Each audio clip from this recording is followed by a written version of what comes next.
Hello, everyone. Welcome to Healthy Soil webinar today. We're still assembling and waiting for more people to come in. In the meantime, I'll pull up the poll question so to know more about your get to know more about you. So there are 7 questions. Some asking about your experience with soils, composting. Some asking about how you how did you hear um, for this webinar? So for people just come in, please, we're still waiting for more people to join in. Please feel free to um, fill out the poll question.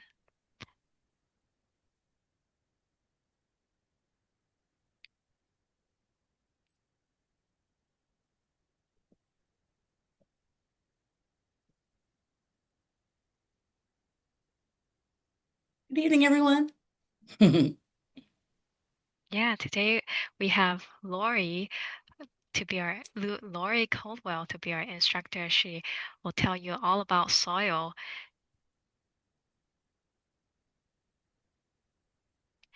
And then I'll wait for 2 more minutes and then we can start.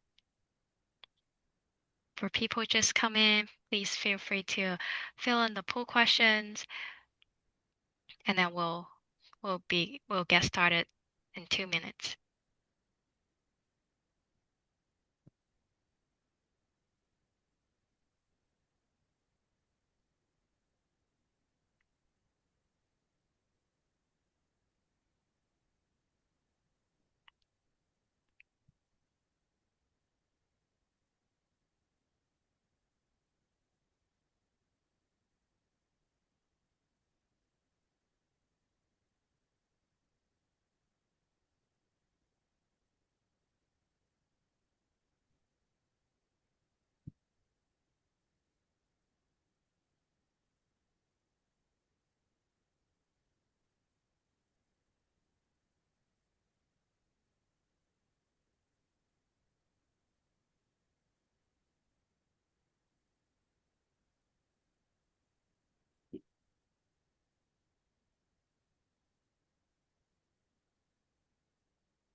All right, so I'm gonna go ahead and end the poll and share the result. So the poll question asks, do you currently have a composting system? So most of you guys already have a composting system and have a compost bin or a compost pile at home, which is great. And second question is asking how familiar are you with soil? It we got a range of soil explorer here today. We got some people just met soil today, some just know a little bit, and some have hands-on experience. So I hope after this webinar, you can know more about soil and become best friend with soil. And question number 3, what do you want to learn from today's webinar?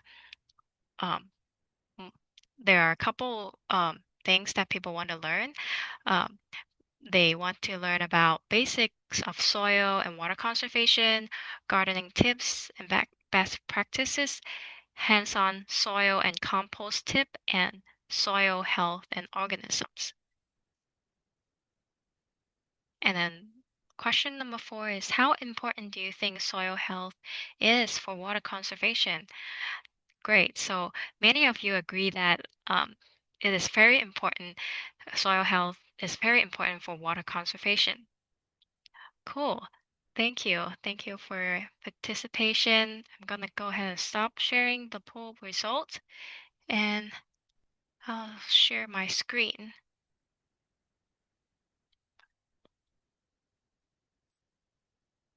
Okay. Okay. Good morning, everyone. My name is Claire Wong with the City of Sunnyvale, and I'll be moderating tonight's program along with our co-sponsor, Vasca, and our instructor, Lori Caldwell. I want to welcome all of you to our class.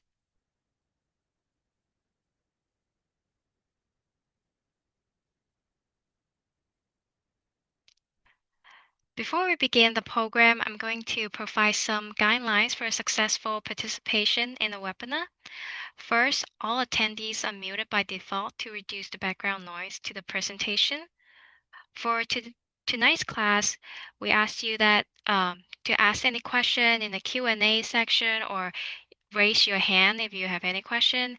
Then I'll read out the question to our instructor, and she'll answer um, right away.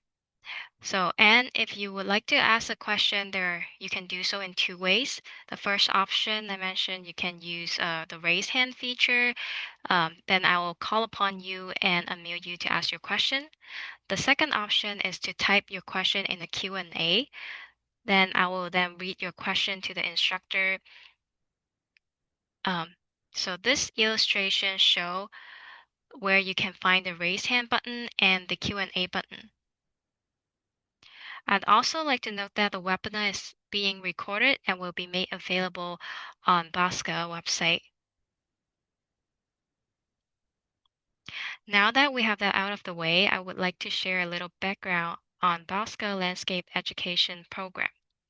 Bosca is a special district that represents the interests of 26 cities, water districts, and private water companies, all of which purchase wholesale water from the San Francisco Regional Water Supply.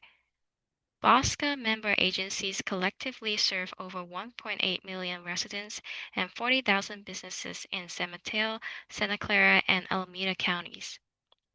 Bosca's goal is to ensure a reliable supply and high-quality water at a fair price for our agency and their customers.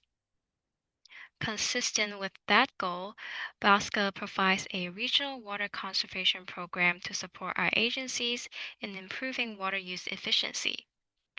The landscape education program is one of the elements of that conservation program. While we have made significant strides in water use efficiency in the past decade, there is still more room for improvement. Outdoor water use represents the single largest untapped opportunity for water conservation in the Basque surface area. Outdoor water use reduction through the use of water-efficient plants and innovative techniques can help conserve water and ensure that future water supply needs of our communities are met. A few highlights on additional conservation programs that may be of interest to you. Valley Water has several rain barrel rebate options. You can get up to $35 for installing a rain barrel, 50 cents a gallon for installing a cistern, and $1 per square foot of a rain garden. Bosca has a newly redesigned landscape rebate program, which provides rebates to customers of participating water agencies for replacing intensive lawn space with water efficient landscaping.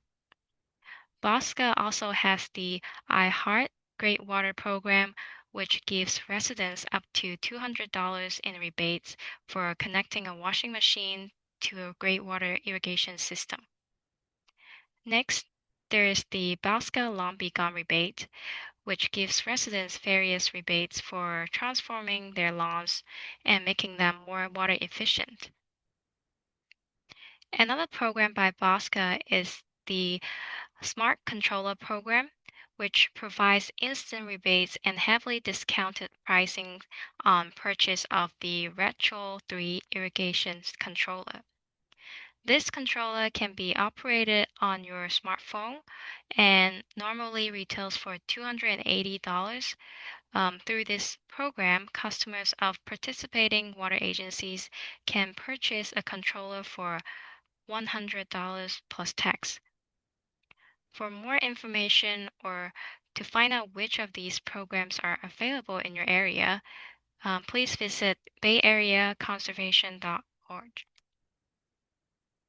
The City of Sunnyvale encourages you to participate in rebate programs offered by Valley Water.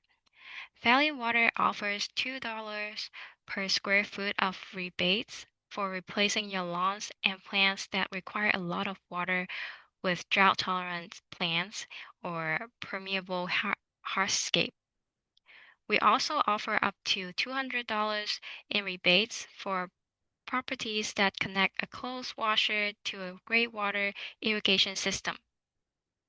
In order to qualify for these rebates, please make sure you apply first. One common mistake is that residents get too excited about the rebates and start transforming their lawn before making sure that they qualify. Also, are you looking for compost? Free compost and mulch are available for Sunnyvale residents at the Smart Station. Stop by Monday through Sunday, 8 a.m. to 5 p.m. with your own shovel and container.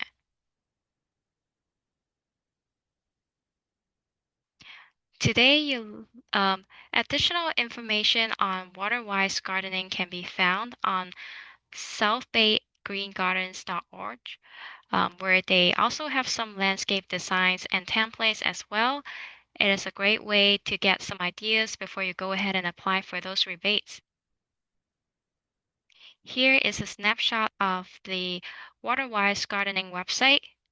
It provides resources to support residents in water-efficient landscape renovations and management.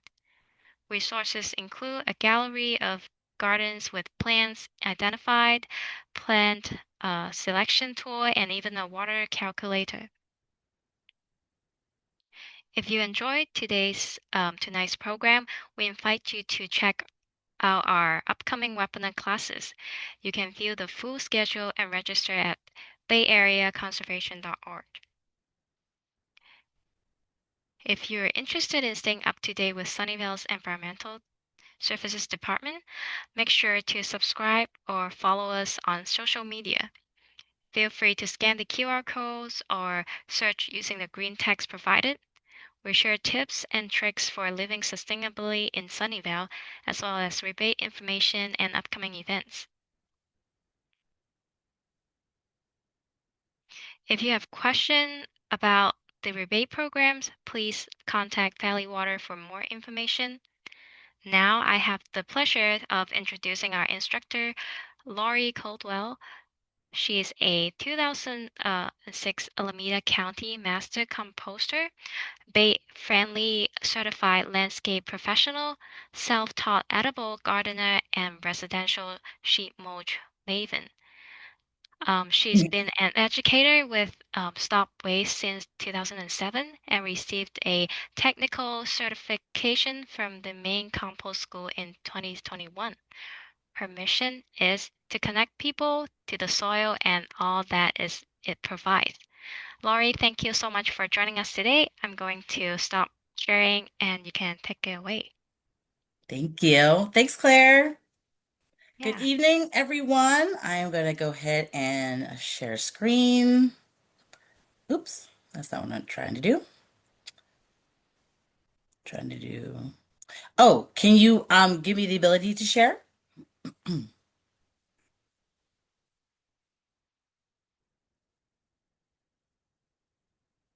there we go. Thank you. Oh, where did it go? There it is. Awesome.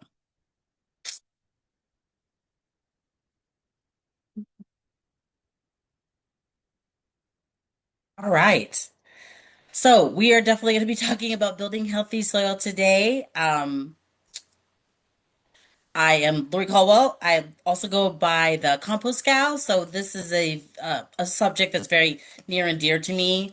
I believe that no really good garden cannot exist without the foundation of a really good, healthy soil and a good environment in that soil as well. And we'll definitely be talking about that today. I'm really big on questions, so if you have any questions, please feel free to enter them into the chat. We'll make time to kind of stop along the way to answer those questions if you like.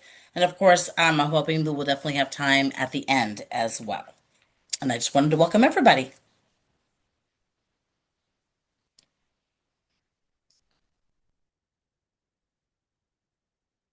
All right. Oops, my bad. Oh, what we're going to be talking about today, of course, the benefits of building healthy soil or having healthy soil. We're going to do a couple of tests so you can assess what type of soil type you have or pretty much what is your predominant soil type. And then we're going to talk about the nutrition building blocks that's necessary for things like plant health. And then we're going to go into where the rubber meets the road, where basically what are the techniques for building healthy soil for sure. And then, of course, at the end, there's always going to be time for questions. Excuse me. So, some of the many benefits of building healthy soil, and there are many, probably even more than I've already listed here. My biggest thing is it's the ability for your soil to retain moisture a lot longer. And building healthy soil really lends that self. Things when I talk about compost, compost can hold its own weight in water, making it necessary and possible to keep regulate not only the moisture but the temperature in the soil, which is important for things like plant health, as well as whatever the soil food web that lives underneath our feet within the soil. Fostering that relationship is also really important. So a lot of people who are farmers or gardeners, they're they always say that their goal is to farm soil, to build soil for a variety of different reasons. Because when your soil's well, then there's all these really great benefits that kind of really come out from it. And it actually makes gardening that much easier to do. And fortunately, the things that you can do to build healthy soil are not really that difficult. So, and we'll definitely talk about that for sure. Like I said briefly, healthy soil building keeps the temperatures and the moisture levels kind of on a nice even keel. I don't know for those who who are from us from the Bay Area, maybe 4 or 5 years ago or so, we had that weird January, kind of similar to today, where the temperature just went up really, really fast, and very on a very short time. We were very at the end of our really, really deep drought, and then all of our trees just got shocked. There was no water for them to access. There was no water in the soil for them to access, so their only choice was to just completely shed all their leaves and then start from fresh in the middle of, right as spring was starting to start. So healthy soil is going to definitely avoid things like that. Leaf drop is what it's called. Excuse me. It is allergy season. My apologies for the coughing.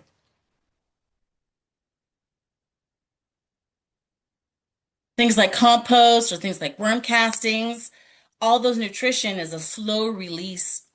So it gives your plants an opportunity to take it up when they want to take it up. It's not like it's force feeding it with, petrochemical kind of inputs, like, like to say Miracle Grow. I'm just going to say Miracle Grow.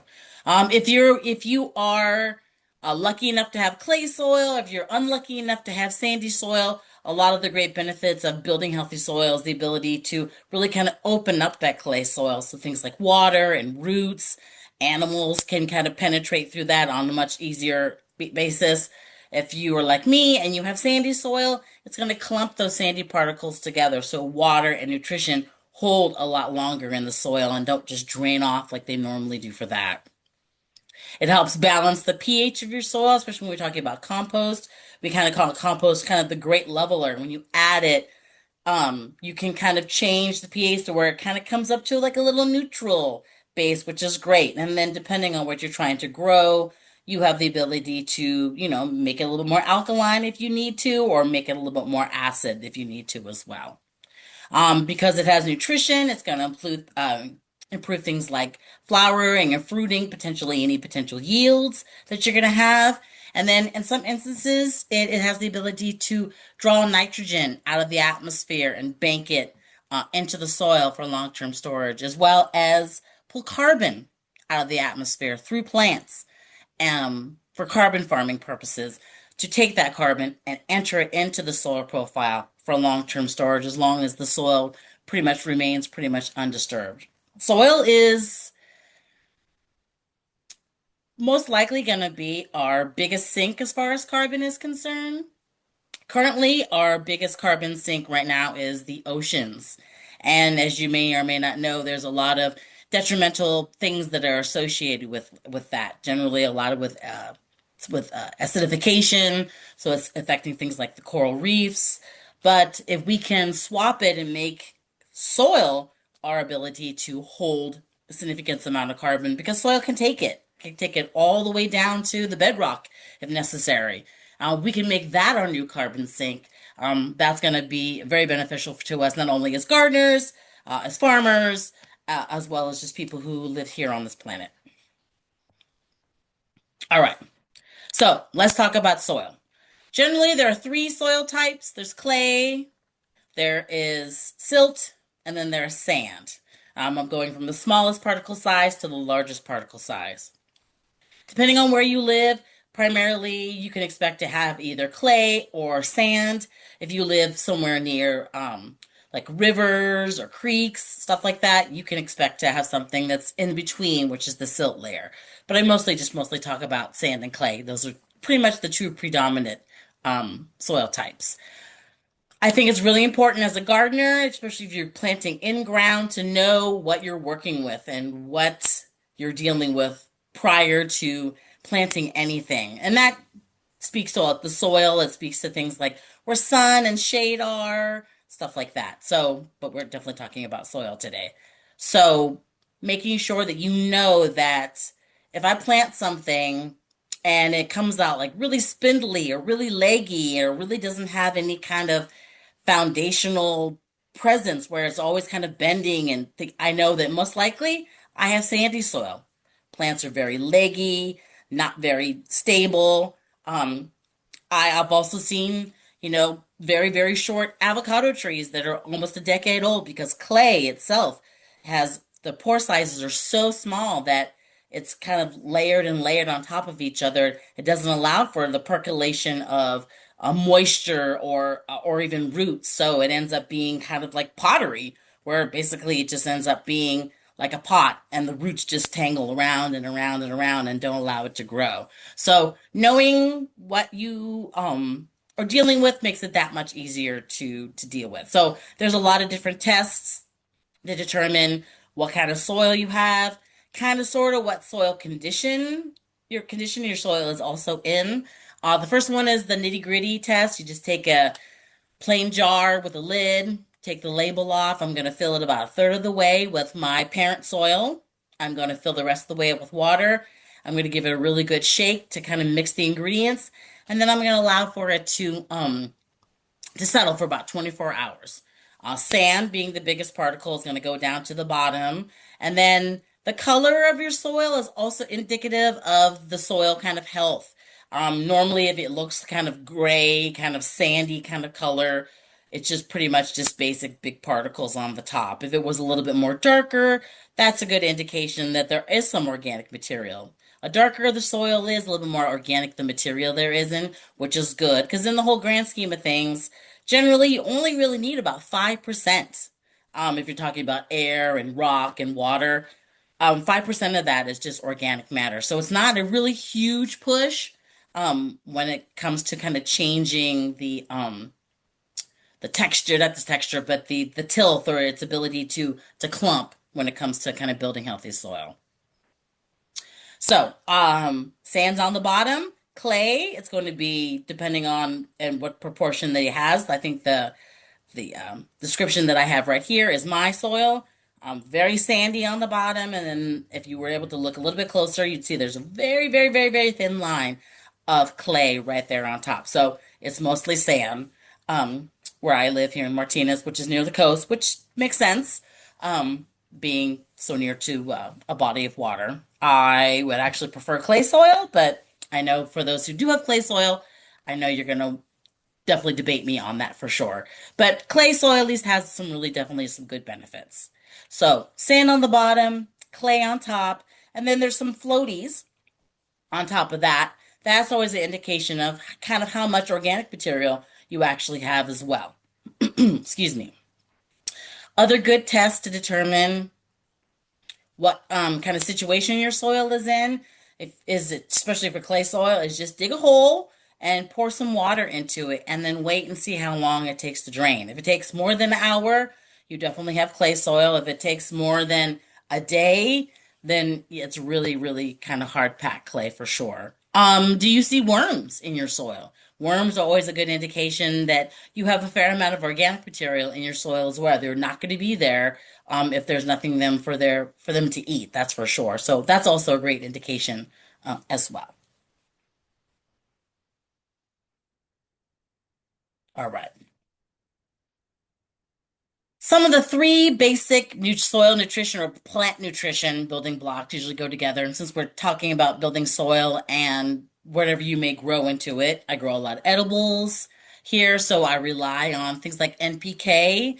And if you ever go to a nursery or a hardware store where you go down the aisle where they sell the soil amendments or the bagged items or the fertilizers, you'll see the ratio number on there, and that ratio number is the indicator of the percentages of nitrogen, phosphorus, and potassium in that order.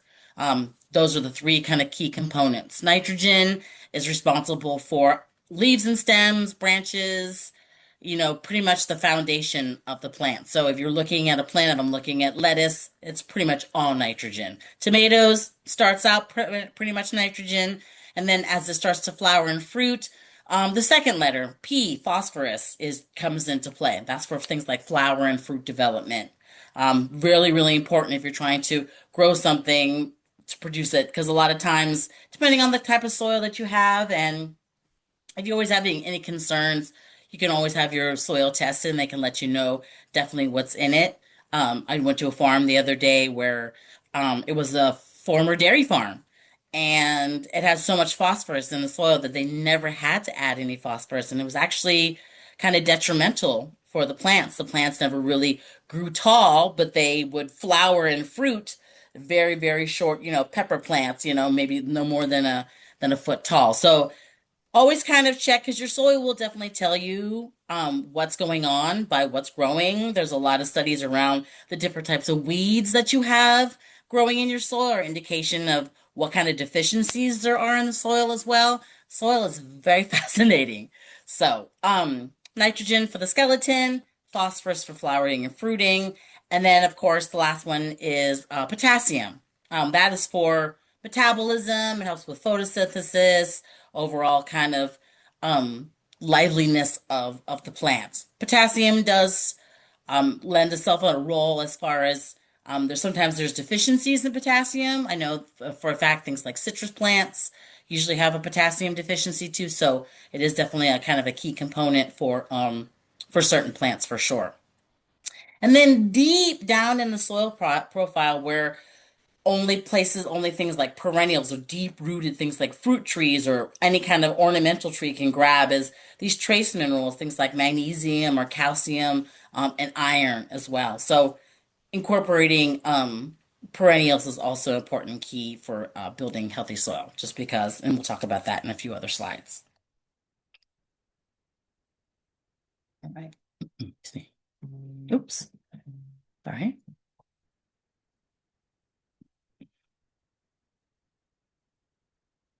All right. Before I head up for the tools, does anybody have any questions? Do we say anything in the chat? No? All right, cool. There's a comment from Tammy. She's trying to, I think she's trying to plant a flower uh, and with water, but the flower is not coming out for for a long time. So, what kind of flour? Tammy, would you like to raise your hand and I can unmute you?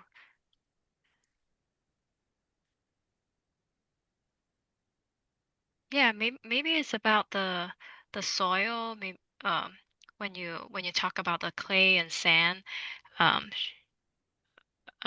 maybe it's about the soil type. S- When certain things don't flour? Yeah, yeah. Y- Tammy, would you like to I clarify?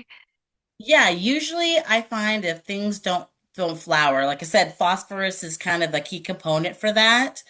So, and phosphorus in heavy doses over a long time can last a long time in the soil, but for the most part, if you're just kind of adding it as a regular gardener, it only usually lasts about one season in the soil. And if this is something that's attributed to um like a food crop, like a fruit tree or a tomato or a squash plant. Edible plants are notorious heavy feeders, which means they take copious amounts of nutrition. So the one application of phosphorus you may have given in your container or in that area, in your garden area, that prior season or the prior planting season is probably for the most part, pretty much gone by the time the next season comes for you to grow something. So adding phosphorus, and it only really has to be, I've always found that it only really has to be one application right as it's starting to flower and fruit. Because even if there is a little bit of phosphorus, it's kind of like a roller coaster where it's just like, we're cool. It's starting to flower. Everything is good. Maybe a fruit's starting to form. And then all of a sudden, like the fruit and or the flower just completely fall off the plant completely. Or it doesn't flower at all, too. Sometimes depending, um, it could be a nutrition issue. Sometimes it all depending if this is a flowering plant, whether if it's like an ornamental plant or a native plant or something like that. Sometimes it's the wrong place. Sometimes, like if you plant a certain plant, maybe it has to be full sun, but you have it maybe in partial shade or even full shade. Sometimes plants don't flower in those circumstances as well.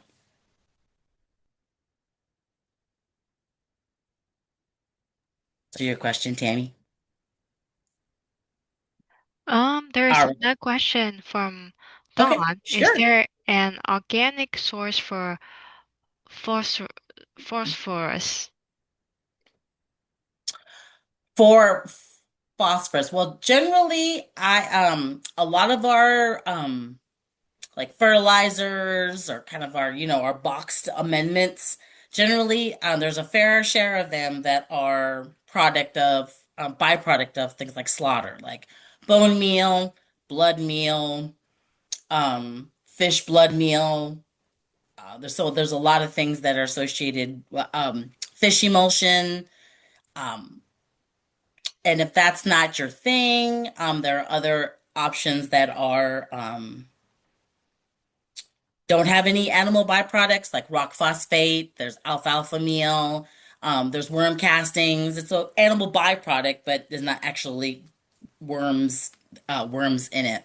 Um, as far as organics concerned, my favorite fertilizer is are going to be worm castings.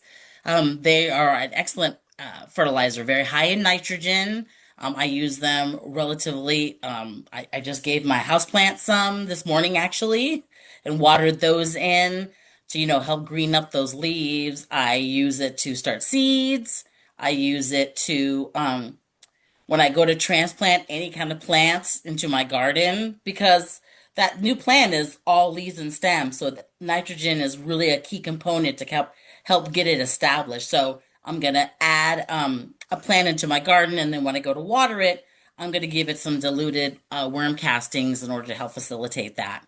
If I want to make something like a compost tea, I will most likely use a diluted worm casting for that. It's non-toxic.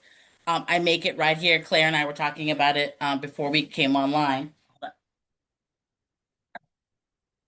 I make it here in my living room. This is my worm bin. Just a regular tote, very shallow. holes drilled in on the sides, a little bit of a lid. And it works excellent. It takes a few months to get some, but then by the time you do, if you continue to feed them on a regular basis, you end up with a significant amount. So that's probably my favorite. You can always choose different types of fertilizers. I'm always going to want to defer on who made it, who makes it. I read the back of labels. Um, if you ever read a label where it says like danger or warning or toxic, you definitely want to want to avoid that. If you're looking at the percentage of the ingredients and how they're breaking that down, and you know that there's a significant amount of the ingredients, so the percentage they'll include maybe like 50% of the ingredients that they use, the other 50%, they're leaving off because they are technically trade secrets, but then again, you really don't know what those things are. Um, and then I'm always going to defer like to organizations like Our Water, Our World. If you ever go to a hardware store, usually in that aisle, there's usually some sort of like display. They're usually kind of brightly kind of blue, orange kind of handouts. They usually implement things like shelf talkers, where if you're trying to fertilize, if you're trying to deal with the pests, there's recommendations on places where you can use these things where it's not going to end up being detrimental to our creeks, our lakes, eventually our oceans, ponds and stuff like that. So I would think that would be the your best guess as well. We got another, oh, yeah, another question, or comment says the question was about organic source uh, for phosphorus.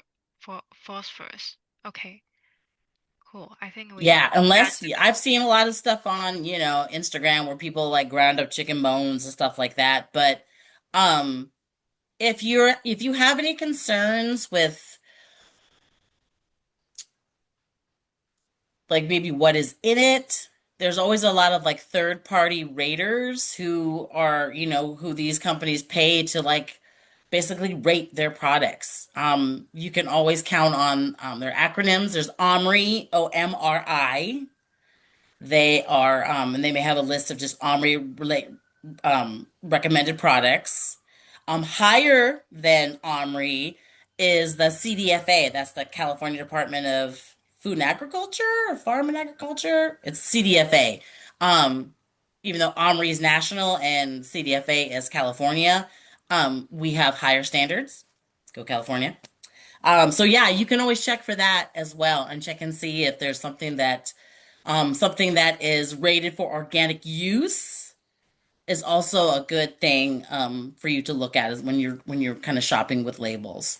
But I'm always going to be a proponent of trying to. I know phosphorus is hard. You can get away with nitrogen, you can get away with potassium as finding other sources, but phosphorus, trying to find something maybe a little bit more natural might be a little bit more difficult. But I'm assuming it's probably out there. Thanks. We don't have any question for now, so we can. Okay, I will continue on.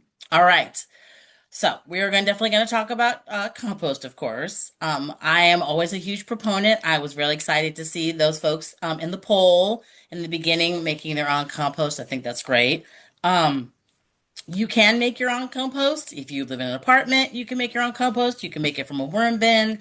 And depending on what kind of feedstocks you have or kind of what items you have to compost, you can make any kind of composting system. So, generally, the NPK on compost is 1 to 1 to 1. There's definitely different changes depending on the types of feedstocks, but on average, it gives pretty much kind of even keel kind of nutrition, which is great.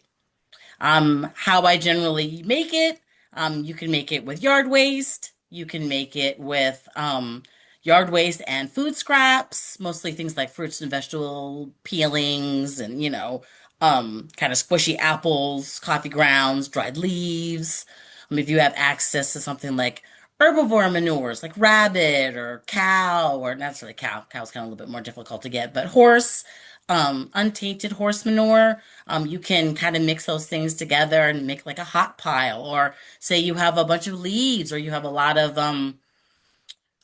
wood chips that that you want to break down, but you don't know how long it's going to take. Maybe you've already used it for mulch and you want to break it down. That's kind of a cold composting where you just put it in a pile and you water it and you just let fungus kind of break it down. It takes a long time for wood chips mostly, but for leaves it doesn't take too long. And there's so many different kind of composting options. So always try to find something that's going to work with what you kind of have on site. That's like one of the greatest things about using compost or making your own compost is the ability to grow something in your garden, whether it be a fruit tree or ornamental or something, and take the wastes from that, enter it into your composting system, have it all break down, and then just take that finished product and put it back into your system, kind of closing the loop, as it were, in your own garden. I always think that is kind of great. Excuse me.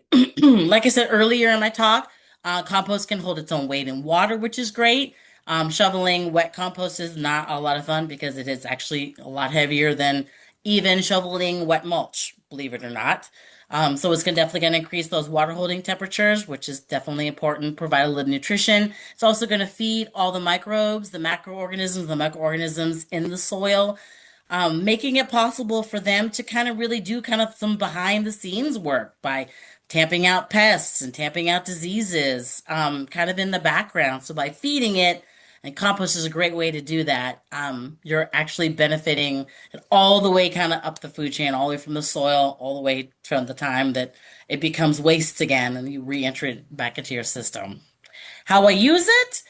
Generally, if I'm doing bed prep, I'm going to add about 1 to 2 inches of compost on the top, just kind of rake it through slightly. As we are approaching hot temperatures, and I'm probably going to do that. Actually, we're already kind of in hot temperatures. Unbeknownst to me, I would have done it earlier. I will go ahead, I grow everything in containers.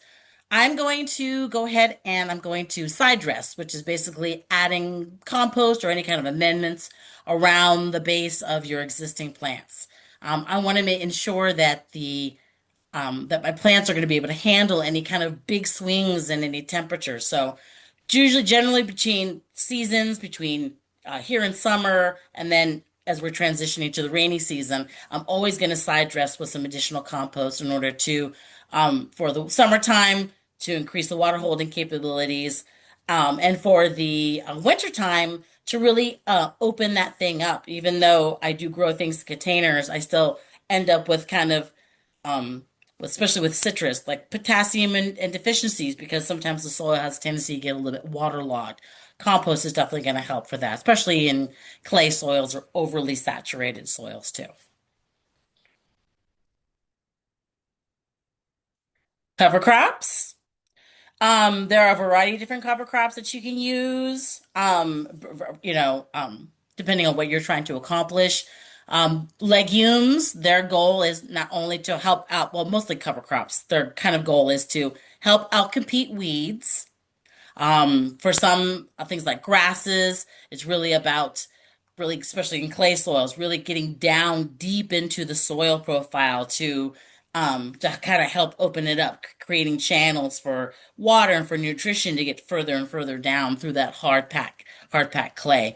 In this instance of things like fava beans, any kind of legume that you're going to plant, not only is it going to help outcompete weeds as well as just add, biomass. It's not always really a good idea just to have kind of bare soil. Always try to cover it with a plant or cover it with mulch, just so it can kind of stay and kind of be healthy as well. But legumes, they have the ability to bring nitrogen out of the atmosphere and kind of bank them in the on the roots for kind of long-term, semi-long-term storage, which is great.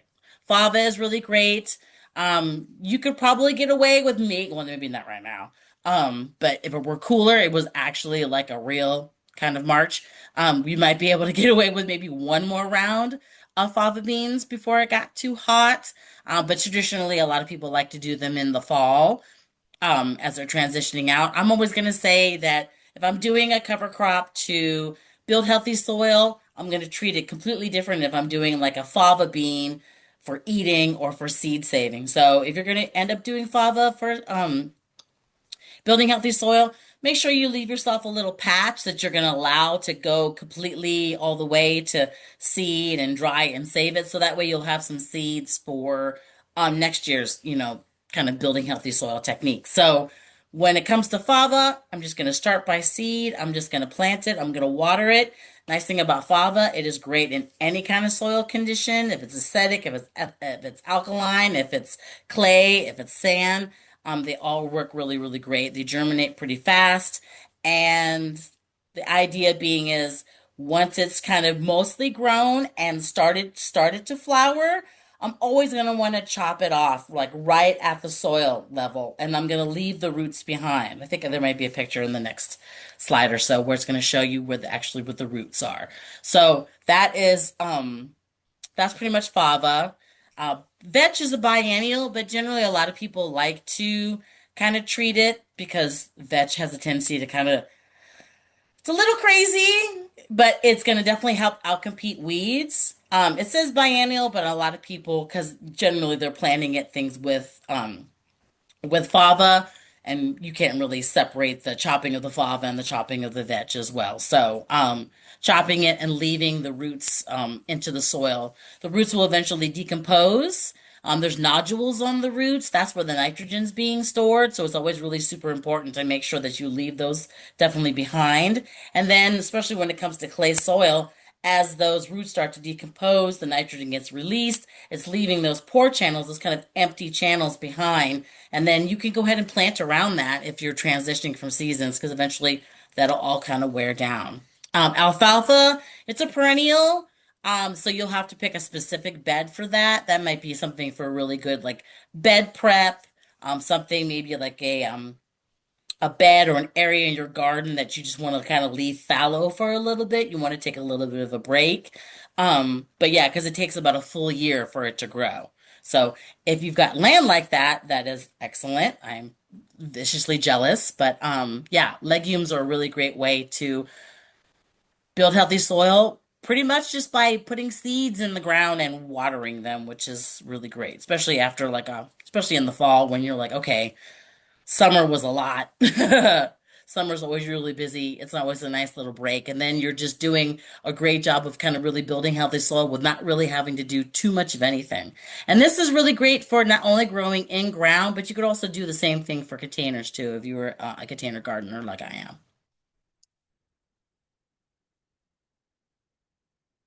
Oh, there they are. So these are the roots of the fava bean. As you can see, the little white little balls there, they are nodules. That is where the nitrogen is being fixed. There's bacteria that's generally involved with this. And so, again, it's really important to leave those roots into the roots in the soil. So eventually those nodules will decompose, and then that's how the nitrogen gets released.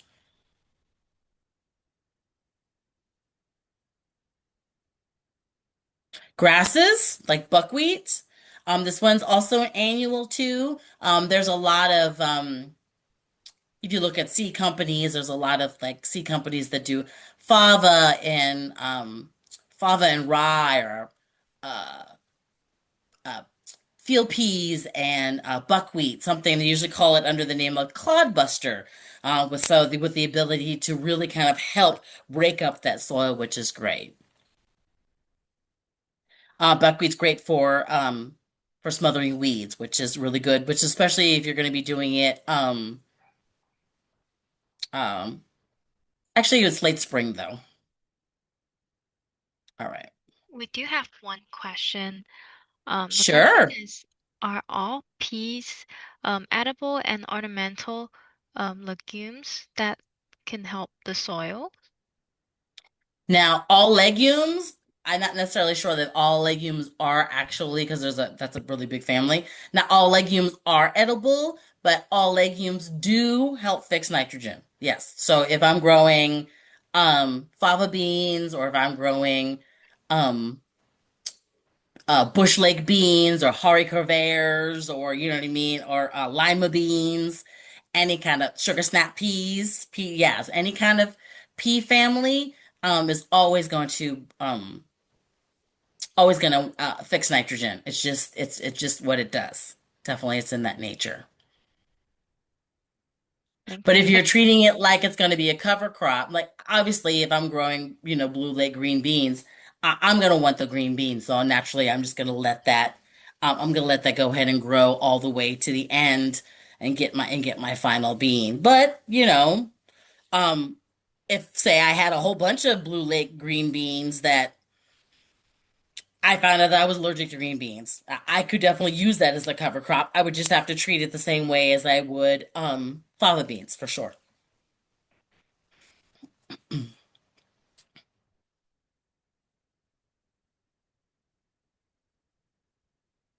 All right. The last one is winter rye. So plant late summer, early fall. This is something that's going to be nice to help break up soil as well as also help to stabilize soil. Again, soil it can be really kind of tenuous. I mean, I know here in California during fire season, um, we end up with all organic material, yeah, unfortunately burning away. And then, like clockwork, the rainy season generally comes, and then the soil just slips away because there's nothing for the soil to hold on to. So even weeds, in a lot of ways, and I hate to say this about weeds, um, they are beneficial just in the fact that they are occupying and holding down the soil. It's an organic material that's holding down and keeping soil in place. So even weeds can kind of be beneficial um, in that regards, not necessarily overall, but in those regards as well. And again, you're going to want to chop it when it starts flowering in order to kind of keep all the energy focused on either the roots or the nodules, making sure that they are all supported because those are the machines that make it possible for the cover crop to be successful. All right. Other soil amendments that you can definitely use. Mostly these are associated usually with growing food. I always like to include it because it's always really important to make sure that not only are you using something that's going to be beneficial to your garden, try to not to add a lot of chemicals. I'm also a big proponent of like, what do I have lying around the house that I can garden with? Coffee grounds are one of my favorite things to garden with. They provide a fair amount of nutrition, a little bit of acidity, especially if I'm growing edibles. I'll use those pretty sparingly as far as applications concerned. They have a tendency to get a little bit moldy if they go too thick, but they work really, really great. I'm going to give it to my acid-loving plants, things like blueberries, citrus really loves it.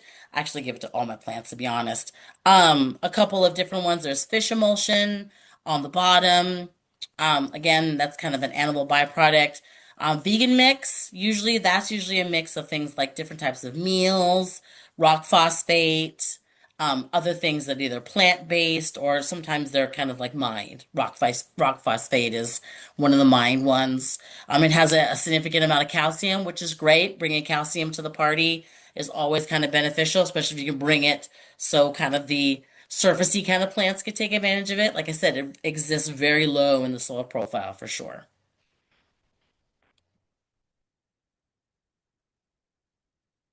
Some other examples. Um, Epsom salts on this picture here on the far left.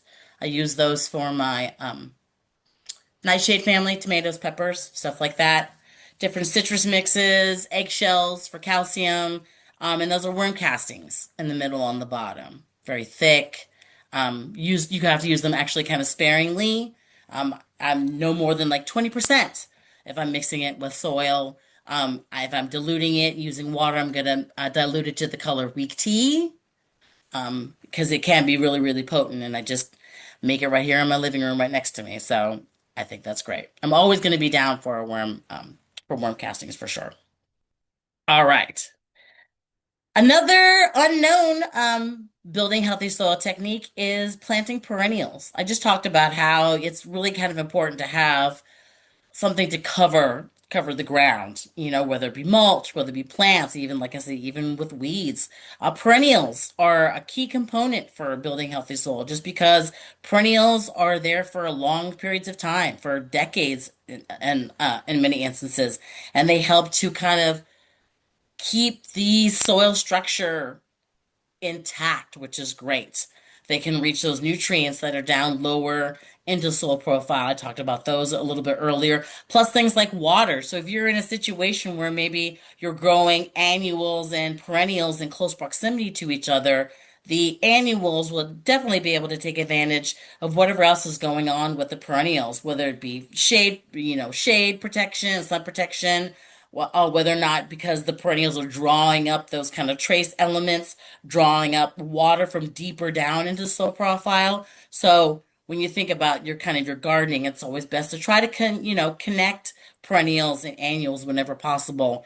The only caveat I would say for that is making sure that the things that you plant together have kind of the same sun and shade requirements. That's just going to basically ensure that they're going to be a lot healthier in the long run for sure. So, sorry, I had pictures. So things like persimmons, of course, citrus. That's a loquat on the left. That's one of my favorite plants on the right. It's a smoke tree. It's native. Whether it be a maple or, if you're doing pine trees, any kind of perennial, any kind of plant things you're going to plant and it's going to last. And whether it be deciduous, whether it be evergreen, it's really kind of important. And especially if you're growing things like edibles, perennials are it's kind of the gift that keeps on giving continuously for sure, which is great. You plant it once. I was just out in my backyard today. My peaches are starting to show. I'm really happy about that. I do grow a peach tree in a container. It's a miniature peach tree. So I probably get about a half dozen. It looks like I might get more. At least about half a dozen peaches every year, which is totally fine for me, which is great. All right. Sheet mulching. I'm going to talk about sheet mulching briefly, but I'm actually going to be back teaching a whole sheet mulching webinar actually on the 25th. So please feel free to join us if you want to get into a little bit more in depth about sheet mulching for sure. I'd love to hear all your questions. Sheet mulching is I always say if you've ever seen me teach, I think it's the perfect marriage of cardboard, compost, and mulch. It is a great way to not only build healthy, excuse me, build healthy soil, but what happens is that, like, again, it feeds the soil food web. There's this whole thing that happens between the compost and the mulch where it acts as a great reserve for water, and it just does a really great job. I rent. Um, Normally, I'm not supposed to be responsible for my front yard. That's supposed to be responsible for somebody else, but they had unfortunately used landscape fabric in the yard when they laid down the last of the mulch. And every summer, for the better part of the at least the time that they put it in, um, I can't have the windows open on that side because the off-gassing of the hardware cloth seeps into my house. So last year I had finally had it, and it just turns out that the one day that I decided to have it, there was a tree trimmer right down the street, grinding up some trees. So I went down in my jammies. I didn't care. I didn't know where they were in their process. I did not want to miss that. I went down. I had a brief discussion with them. What were they cutting up? Was anything diseased? What were they going to do with it? And they said they were just going to dump it somewhere. I said, well, can you dump it over at my house? And they showed up. I got 10 cubic yards of freshly chipped mulch for free, and I um sheet mulched my entire yard. I pulled up all the landscape fabric, threw it in the trash, and then re sheet mulched. I didn't use compost. I just used cardboard and the mulch, but I used compost around my plants. And within a couple of weeks, my plants all perked up. It was a significant change in how they looked and continually how they continue to grow, which is great. All right, so let's kind of get into it. The recipe that I talk about for perennial beds. Again, it's cardboard, compost, and mulch, where cardboard is the weed blocker, compost on top, about inch. inch and a half. For water holding capabilities, and I'm going to be planting anything afterwards. Again, it provides a little bit of nutrition to kind of help get the plant established. And then about 3 inches of mulch right on top of that. And again, if you can get free mulch, all the more better. I love a good free mulch for sure. That's for perennial beds. If I'm growing annuals, tomatoes or peppers, and I want to kind of sheet mulch my beds, I'm going to use the same technique, except I'm going to swap a couple of things except for the compost. Instead of cardboard, I'm going to use sheets of newspaper, still thick enough, but not too thick where it's going to hold way too much water for sufficiently for your annual plants. They don't have the stems are a little bit more tender than like a perennial, like a woody stem. So I'm going to use newspaper instead of cardboard, and instead of coarse mulch like a chip wood, I'm most likely going to either use straw, which I most likely will have to purchase, or I have been a big fan of using leaves as a mulch as well. And then when I'm looking at kind of the depths, I'm going to use like 3 inches of a coarse mulch for a perennial bed, but when it comes to an annual bed, maybe about 1 to 2 inches of that. And I don't want it to be too crazy.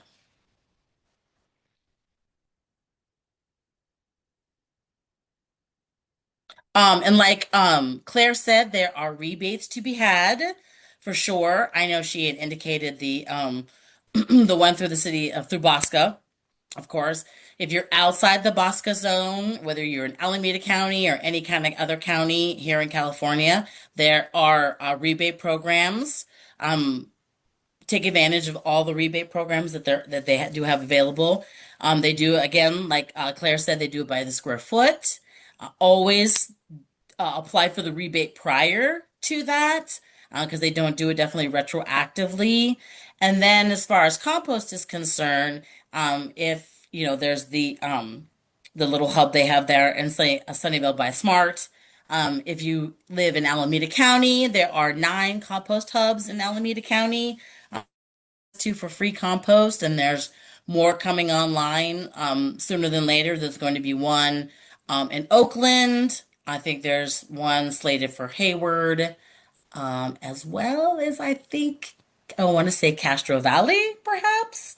So that would be also so that's a great thing for using for sheet mulching, for bed prep, for top dressing and for side dressing. Always take advantage. It's a part of a law here in the state of California, where they try to make compost accessible to the general public, just for the fact that it helps us meet so many different goals. It helps us meet our drought goals, helps us meet our climate goals as well.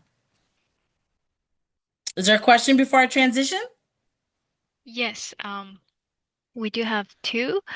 First Okay. question is for sheet mulching. Should we worry about Nice. the chemicals in cardboards or newspaper? I don't. The only kind of things I usually are where I'm wary about is say you get like one of those large white boxes that like TVs come in and there's like a big colored glossy label on the outside. I'm always gonna want to question that label if I'm being honest, not knowing, if what it's been printed in. But if it's just a regular old cardboard box, even if it has like a dark printing or a color printing in it, newspaper, everybody's really switched over to soy-based inks because there's been a lot of people are reusing these boxes for a variety of different projects, art projects, sheet mulching. So I think they finally just decided that, wrapping flowers or fish or all kinds of different things in it. So yeah, you can count on. But yeah, that's usually what I usually avoid. And then I'm also going to avoid like waxed boxes for sheet mulching too, like banana boxes or any kind of box that's kind of has a little bit of a wax coating on it.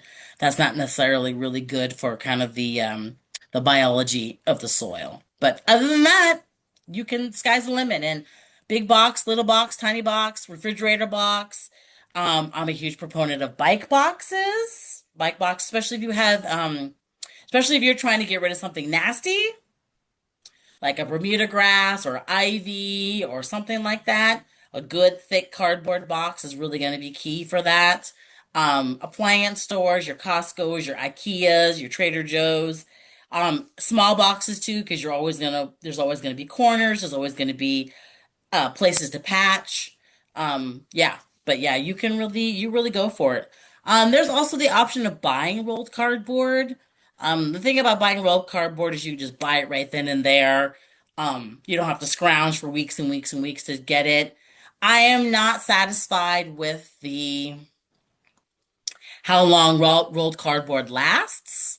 The whole idea of it's being a weed blocker, so the longer it maintains some sort of integrity, and a recycled cardboard box is going to maintain its integrity for a very long time, even after it's saturated with water. It's still going to maintain its ability to kind of hold back weeds until it finally starts kind of disintegrating. Which is anything like this with sheet mulching, because it is organic in nature.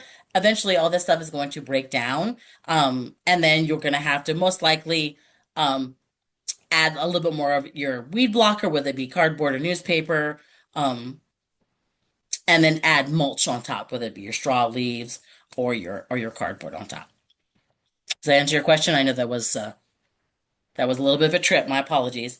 Um, but yeah, hopefully that answered your question.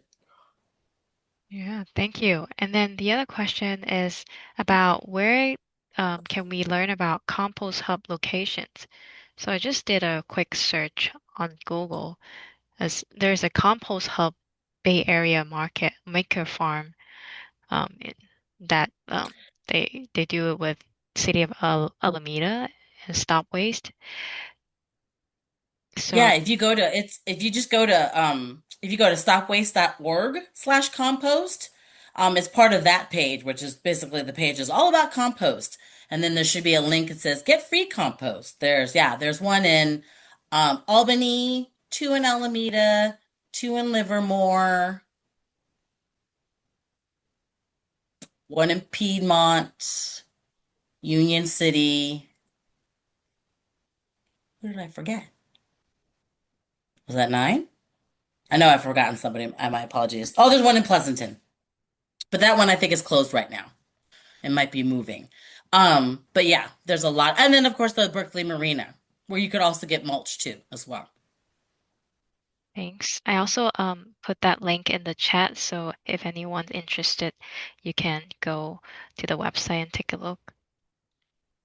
You are in the state of California and you're kind of outside you don't have a compost hub available.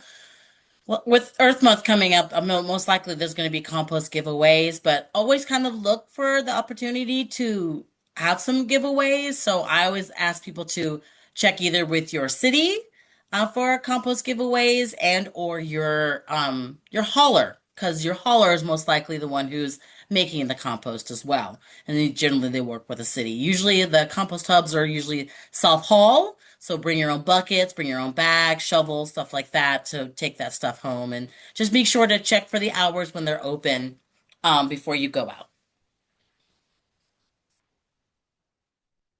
Great, thank you. Sure. All right.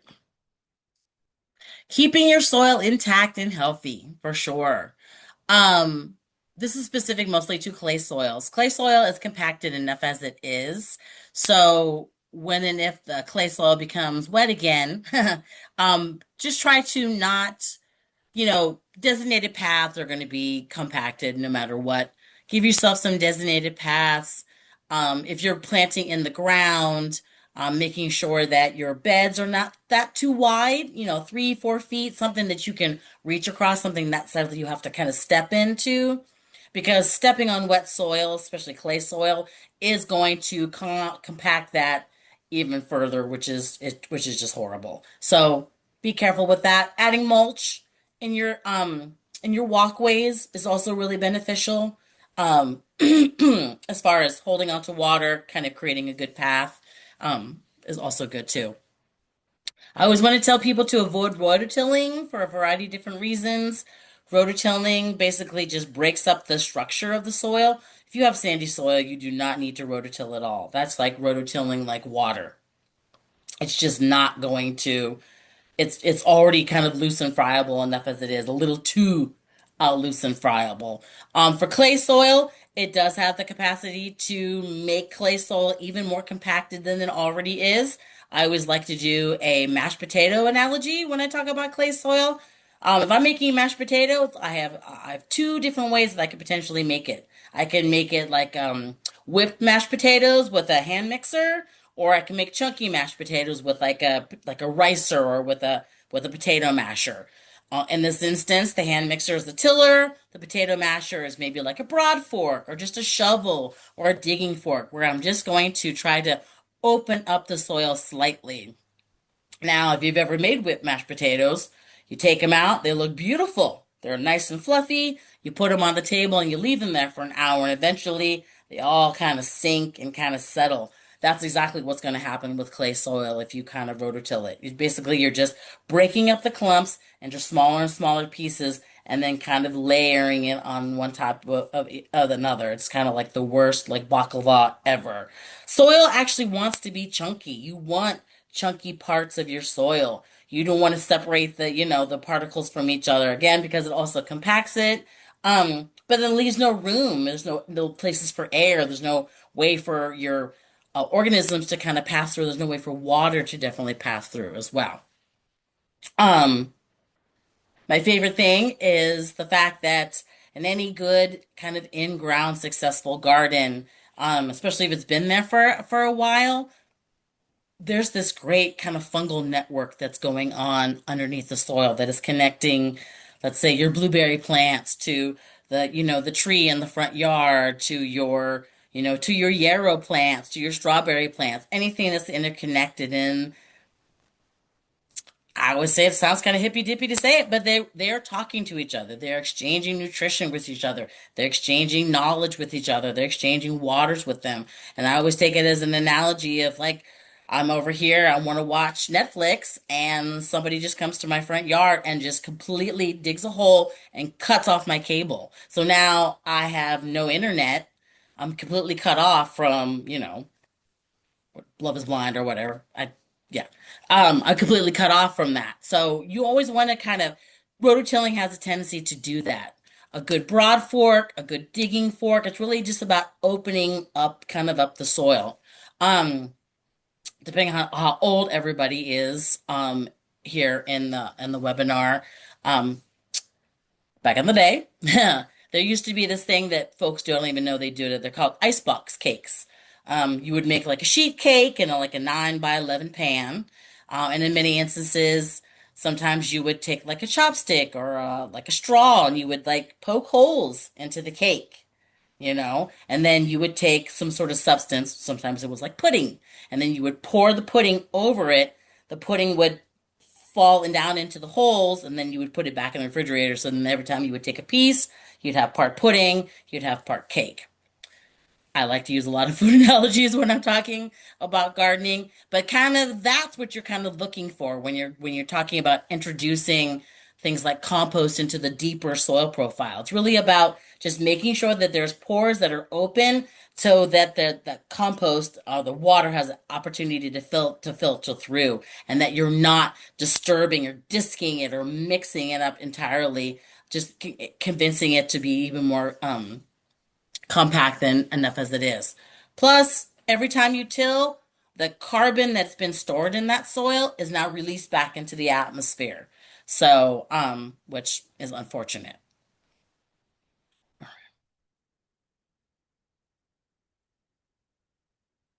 Oh, also, yeah, also too, tilling also is going to bring up old weeds that you haven't seen in a very long time. They've just been sitting there under the soil, waiting for any opportunity to have a little bit of sun and a little bit of water on them, and then they're really just going to kind of go for it. So that's if nothing else kind of grips you as far as nut rototilling, the idea of having to deal with a whole new different crop of weeds should be deterrent enough as it is for sure. Avoiding those toxic chemicals in the garden. Again, it's really important to kind of build that relationship. You kind of be a soil farmer and kind of farm that soil, give it food, give it love, and keep it healthy. Adding toxic chemicals are just going to kill that soil food web, and it's going to destroy a lot of what your soil really has going on. So it's going to kill the good bugs as well as the bad bugs, especially things like pesticides. Fertilizers, unfortunately, cause that quick, lush growth, um, which is not necessarily good for your plants as well. I always like to liken it to imagine going from a toddler to the age you are right now in 2 weeks' time. Imagine what that would be like on your body, how that would change your body, or what that would feel like to your body. That's like what Miracle Grow does. It does exactly what it says. It just does it much, much quicker. And that's definitely going to stress out your plants for sure. I talked about killing the biodiversity in the soil. This is really kind of important. The soil's ability to filter water. If it's just has no soil, it has no organic material, or the organic material has either been done off or killed off or anything like that, then that soil just becomes just a funnel. And so if water is coming off of the road, off of any kind of hardscape, especially things like roads and freeways where there's a lot of chemicals, a lot of stuff, then it's really important that the soil act as a filter. So by the time it gets to any kind of open waterway, whether it be a creek or a river or your ocean, by the time it gets to that, it is a way cleaner than it was by the time when it first entered the soil. So keeping a soil's ability to filter is super key. And then again, the biodiversity in the soil really helps along with that for sure. Garden sanitation. There are a lot of diseases and pests, especially diseases that sometimes could be transferred from plant to plant. So, for those composters, if you have a diseased plant, it's a great candidate for the organics card as opposed to your composting system, unless you know you can get your compost really hot for a very long enough time to really kill off that disease. I would say just go ahead and donate that to the organics cart. The temperatures they're getting at the composting facility are about 150 degrees. It's going to be enough to kill off any kind of pathogens or any kind of things like E. coli and stuff like that. That's why you can put a lot of kind of unusual things in your green cart, like meat and bones and stuff like that, and food. So it's going to help kind of facilitate the breakdown of that. Cleaning tools that have been, so if you have something, you've used it, you're always going to want to make sure you clean it before you go ahead and use it on another plant. That's for sure. So, a lot of people are really big into hot water and soap. Some folks are into diluted bleach. For metal tools, still have a gas stove, so I usually pass the metal tool through the fire on the gas range and allow for it to cool. But you do have options, definitely. All right. Question And time. then We do have some. any cool. Oh, sorry. Yeah, let's go for it. Sorry. We do have Okay, a Gizzy. couple questions. Um, Sure. my nectarine gets infested by some sort of bugs. They ruin my food. How can I keep the bugs away this year? Do we know what those bugs look like? Sorry, let me go ahead and get this a little bit more light. Um, you said nectarine. Yeah, nectarine. Is the person, can the person, are the person comfortable for speaking live? I'm assuming it's probably aphids, but I might be wrong. Y- if you um Shamila, do you wanna unmute your raise your hand and I can unmute you to talk more about it? Sorry, I'm just getting myself a little bit more light here. Oh, so was she in the cat? Yeah, I think she's not here. So yeah, but in Oh, general, like how can we keep bugs out of nectarine in general? well, I have to say because it really kind of depends on what the bug is. Generally speaking, as everything is kind of new and green and growing, I'm gonna assume it's some sort of sapsucker. So it's probably either aphids or whitefly. Scale sometimes qualifies as for that for sure. A lot of the times because it's everything's so fresh and new, the fresh peaches, the fresh leaves, the fresh blossoms, it becomes very enticing to definitely to pests. So, there's a couple of things. I'm always gonna, prevention is always gonna be key. So I am always a huge proponent of making sure that there are some decent plants in my yard that are going to attract some beneficial insects for doing things like pest control. One of my favorite plants is hold on. One of my favorite plants is yarrow. It is a California native. Sorry, hold on. I'm going to try to find it real quick. It's a California native. It is drought tolerant. Let's do this guy. Oopsie. Sorry. Yeah, it's drought tolerant. It's a California native.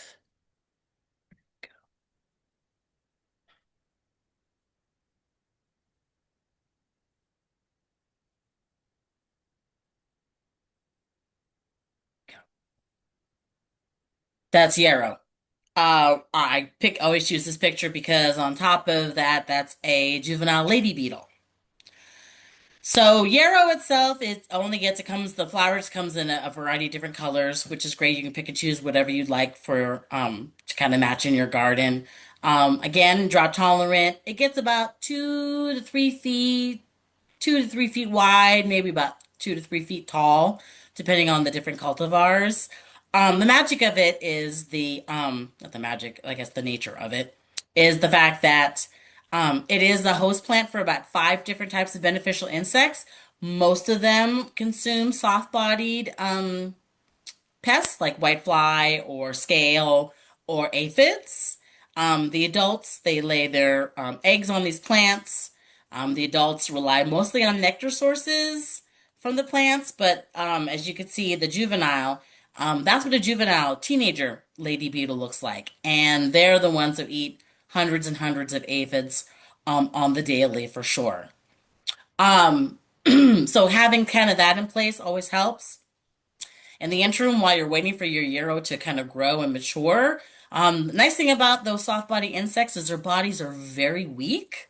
Um, Hitting them with like a hard hose, a hard spray is good. There are some insecticidal soaps that are pretty much non-toxic. I make one out of a cup of water and a tablespoon each of vegetable oil and a tablespoon of non-phosphate dish soap.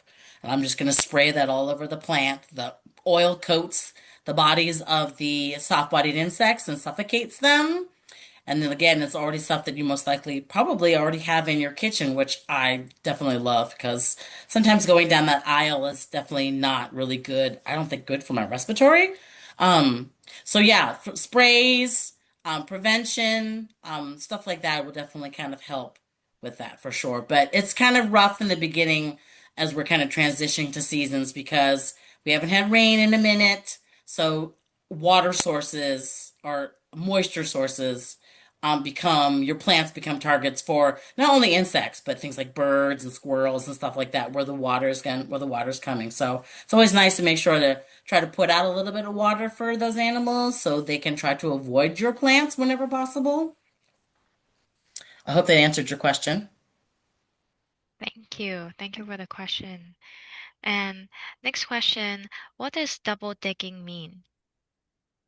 So double digging is a process of kind of prepping your beds or prepping your ground without the advent of rototilling. So kind of like the cake analogy that I have. Generally, it's you most likely use a shovel. Usually what happens is like say I'm going to create kind of like a raised bed. So I'm going to outline it, and then I'm probably going to go down maybe like a foot, with clay. That's asking a lot, but I might go down about a good foot, take that soil out, put it in a bucket, and definitely set it aside. And then what I'm going to do is I'm going to work my way down that is I'm going to go ahead and go to the next. I'm going to dig out another foot. I'm going to move that foot over to the empty hole that occupied it, and I'm going to work my way all the way down to the very end. And when I'm done moving the last bit from the last end of the trench to the area to the next trench, the soil that I first took out is going to end up in the end trench. And then Basically, you've loosened the soil up, but not so much that it's really totally disturbed. And at that point, I'm going to add some compost onto the top for sure.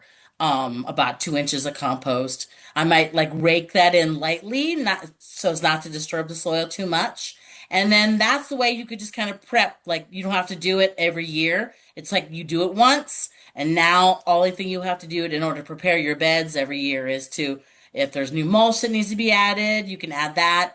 Adding compost. If you're growing things like edibles or fruit trees or anything like that, annual applications of compost are only that you're really required to do um, year after year. It's a little labor intensive, but it's a lot gentler on the soil in terms of like keeping the soil chunky, and kind of keeping what's known as aggregates kind of in place. Thank you. Sure, totally. Any, anyone have any question while we have Lori here? Feel free to ask any question or even raise your hand. We love to hear your beautiful voice. You can raise your hand Yeah, don't be shy. and we can unmute you to ask your question, or even if you have any comments or story that you want to share about your gardening journey, feel free to feel free to Or your share. composting journey. Yeah, or your composting journey. Yeah, thank you. Neil says this is really wonderful and helpful. Thank you so much, Lori. Um, Oh, you're welcome. No, my pleasure. I just love the opportunity to, to talk about gardening and, I just think it's really great that people are definitely interested. I wouldn't have a job if it wasn't. yeah. Or I do have a question about sheep mulching. So Sure. sometimes when I sheep mulch my garden, I there's still like some weeds like penetrate the cardboard and like coming through from the mulch. How do I maintain it? Like sometimes there's a lot. How do I maintain it without like hand picking? Is there like a more efficient way to kind of rip them out instead of Sure. hand picking? Can I ask, is it, if I'm looking at your garden, are the weeds coming up from like the middle of the garden or are they coming around from the edge of the garden? It's mostly the edge, and there's like a little bit in the middle. I'm assuming Mhm. it's the And grass. is the edge like where a sidewalk meets or like a driveway or kind of like a hardscape kind of Yeah, like hardscape. what's the edge of the garden? It's The what? hardscape. The Okay. driveway. So, for me, one of the key components as part of like sheet mulch prep is the trenching portion of it. So I'm always going to recommend that you trench along the hardscape edges, anywhere from about 3 to 6 inches down. So say this is my sidewalk or my any kind of hardscape, my patio or driveway or whatever. I'm going to want to go 3 to 6 inches down, about a foot apart, and I want to do it at about a 45-degree angle. So when the time comes for me to add my cardboard compost and mulch, now everything is pretty even. It might even be slightly a little bit lower than the hardscape, which is important. The bending of the cardboard kind of helps also block weeds from running in this direction as well. Also, too, at the 45, the cardboard lays down significantly easier than, say, if it were at the 90-degree angle, where the cardboard is never going to nothing's ever going to sit here, but at 45 degrees, everything lays down kind of nicely. And then that way, the mulch stays where it goes, stays where it wants. Chances are, the a plant, even if it's originating from the middle of your yard, its want is to always try to find its way to the sunlight. And generally, it's usually at that edge where the yard or your landscape edge, your soil, meets some sort of hardscape point. So, excuse me, that generally has to be problematic. Also making sure that when you do sheet mulch originally, that you want that cardboard to overlap by a good 6 to 8 inches for sure. You really want to try to block that out as much as possible. Usually with cardboard boxes, Because it has those corners, um, you have to do a little bit of a little bit more cautious kind of stacking just before you want to make sure you cover up all those open holes. So sometimes in instances, your cardboard layer may be at least two, maybe even three layers thick for sure. So making sure that and then putting a significant amount of mulch, like 3 inches on top, like minimum 3 inches to kind of definitely help weigh it down, is also going to be key. And then again, like I said, it's organic, so eventually there's all these materials are going to kind of wear away. So when that time does come, um, and you do see kind of weeds kind of popping up, I'm gonna move all that old mulch, find out where the weeds are coming up, and then I'm just gonna basically take a brand new piece of cardboard and patch wherever the weeds are coming up. I'm not even gonna, I might tuck them underneath the old cardboard because the idea being is, and then when you do sheet mulch, do not take your lawn out. If you have existing lawn, do not bother taking it out. Just sheet mulch over top of it because it's going to compost in place. And then all the nitrogen that you fed it in order to keep it green is all going to filter back down into the soil as the grass decomposes or the weeds decompose. So unless it's something really obnoxious that you're trying to get rid of, um, or like a really kind of, if the diameter of the stem of the weed is maybe like more than a dime, then I would definitely kind of pull it out. But for the most part, I'm just going to put cardboard right on top of it. And then I'm going to return some of the old mulch on top of that. And then I'm going to put a whole new 3 inches of a thick mulch right on top of that, Yeah, just to that's patch it. that's very helpful. Thank you. I'll try it this weekend. Oh, you're welcome, certainly. Um, and then there's a question about the sheet mulching class. When and where is your next sheet mulching class? It is, I believe it is March 25th. Let me double check. I saw that Um, on your list there. Yeah, Santa Clara is hosting it. It is a sheet mulch for beginners, but if you go to the Bosca website, most likely where you probably saw this, there will be a link to you can register for that. It goes from 6:30 to 8. It's going to be a webinar as well, so you'll see all this here in the background at that same time as well. So yeah, and that's sheet mulch for beginners. So I will definitely go in depth for that for sure. So Great. definitely bring your questions for sure. Because sheet mulching is great. Yeah. Great. Thank you. I just You're welcome. send that link in the webinar chat. If you're interested, Th- you can click on it and register now. Nice. Any other question about composting or um soil? Gardening, Yeah, gardening. pest control, that counts. Great ways to other control pests without toxic methods. Like I said, I always recommend our Water Our World. I have some handouts I need to email to you, Claire, that if you're welcome to email to the participants and maybe some other links and stuff like that. I'll put that together in an email for you. And then if anybody wants, I can convert the PowerPoint to a PDF to make it smaller, and then I'm happy to share that as well if people want that. Yeah, for sure. Thank you so much. That would be helpful. Sure. And I can Okay. send that follow-up email to all the participants today, and you'll get the all the participant. You'll get the recording, and then also Lori's material and resources. And I'll Yeah, that'd be great. put it in a package and send it all to you. Get Yeah. all the information. And do you have like contact info that you can share now if any of them have question and then like after I the believe, let me webinar? see. I think I had it at the very end here. Yeah, you can contact me. It's compostgal at Hotmail. I still have a Hotmail account. You could also find me on social media on Facebook and Instagram. You could just search for me under Compost Gal. Usually that's where I post where all my other classes are, whether they be webinars or I do a lot of in-person stuff. Um, I'll be in Cupertino at the end in the middle of May. I'm teaching a pest class there. That'll be in person. So yeah, I usually get pretty much all over the Bay Area. So that's probably the best way to find me, or just shoot me an email too. That's also a really great way to find me as well. Yeah, thank you. Yeah. So if you all have any other question, you can always email Laurie. find her in her social media and also shoot her email if you anything come up after this webinar. If Yeah, I'm always down for questions, please. oh,